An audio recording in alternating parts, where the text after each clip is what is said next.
I fell in love with another woman, Victor says, and I drop the spoon. Clink, and then the bucket of ice cream flies to the floor. A dull thud. The freezer door slowly sways. And I didn't cheat on you, Mash, Victor exhales with restraint. The convolutions in his brain twist into a pulsating knot. He decided to stop by his house in the middle of the workday to make a damning confession. And I don't know how I should react to his words now. Shout? Cry? Faint? Turn the table over? We didn't have anything. Victor looks at me and doesn't look away. But I'm on the edge. Mash. What? Mash, he gets up and takes a few steps towards me. And I'm numb and can't move. He closes the freezer door, picks up the ice cream bucket and spoon. He puts it aside and leans against the edge of the table, looking down. He sighs. I can't do this anymore, Masha. I just can't get her out of my head. I tried, Masha.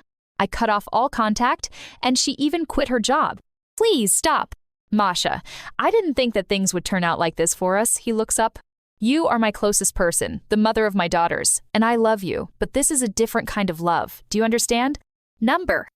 I've already forgotten that it can be like this. He smiles weakly. When you go crazy, when you want to do stupid things and walk around at night, when you're tearing yourself apart from the inside, Masha, I don't want to listen to this. I should leave, but I still can't move. My muscles are numb. I'm confused, Masha. I spend so much money on a shrink and it's no use. It's like I'm possessed, he whispers, and we've come to the point where I have to tell the truth. I blink slowly and try to take a breath, but my chest is tight. And I don't want to lose my family, Masha. A nervous, hysterical laugh. It flies out like an icy spit from my throat, and I cough. I press my palm to my lips. Did you hit your head? Probably. I really feel like I'm going crazy, Masha. Do you feel better now? I ask, barely audibly. Yes.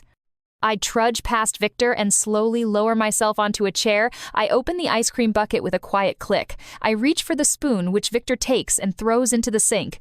He pulls out a drawer, and a second later holds out a clean spoon, the edge of which flashes in the sunlight. And this is automatic care. It's like wiping a runny nose of a child who sneezed with a handkerchief.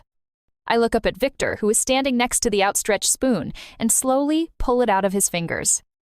Loves another? How is that even possible? After 20 years of marriage, which was concluded for love? Yes, we are no longer enthusiastic 18-year-olds. We have behind us many unsuccessful attempts to conceive children, IVF, 11-year-old triplets, falls to pasta with onions, and rises to expensive holidays in separate villas in the Maldives. We walk shoulder to shoulder, pushed, tore our veins, and now, I love another? Not even a confession of infidelity. Number. I received a confession of love for another woman who took possession not of his body but of his thoughts and soul. I don't believe you. I dip a spoon into vanilla ice cream. Masha, let's talk like adults. Victor's voice is quiet. We need this now. I need it. But I don't. I put a spoonful of ice cream in my mouth. My teeth ache and the pain penetrates into my jaw. 20 years of marriage. The path from a rented room from an old granny to a large cottage in an elite area. The path from sleepless nights with part-time jobs to a solid business. The path from empty wallets to impressive bank accounts. The path from infertility to 3 daughters. The path from loud and resolute hope to silent and weak-willed despair. I want to die. Masha, what do you want from me? I look ahead so that I can cure you of your new love. He is silent, and I look at him again. Other men are pulling escorts, and you are some kind of strange. That's all I can say. What's the point of screaming and squealing that he is a goat and a scoundrel, and there is no point in throwing ice cream at him? He loves another, and who am I?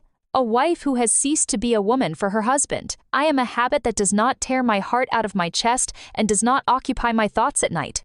The phone vibrates in my pocket. On the screen is Nadja's face, who is calling me on a video call. I love this photo. A smile from ear to ear, disheveled hair, and a ladybug on her cheek. Hi, I accept the call. Mom, hi. My girls interrupt each other, wave their hands, try to fit everything into the frame. It's so cool here, Mom. Look. Lisa snatches the phone from Nadia as she screams and shows her a huge pool, then points the camera at the palm trees. Look how beautiful it is. She is not a young beauty intern, not a young predator secretary. And yes, I know Larissa. Not closely, but we crossed paths at several corporate events. And yes, she recently left, and Victor was looking for her replacement. I thought that he was upset about her dismissal because she is a good specialist, but in fact it turned out that he fell in love with her. She is a single woman, 35 years old, beautiful and well-groomed, very pleasant to talk to, tactful and reserved. And probably smart, since she became the head of an entire department that deals with logistics. But I am not stupid either. And not ugly, so that Victor could have an excuse that I let myself go, and that is why his attention switched to the goddess. Mash, I'm sorry. And you're going to tell our daughters that you fell out of love with their mother? I growl dully. And then I break into a scream. I just scream at Victor, who slowly swallows, accepting all my despair and rage. 20 years! And this is how you decided to repay me.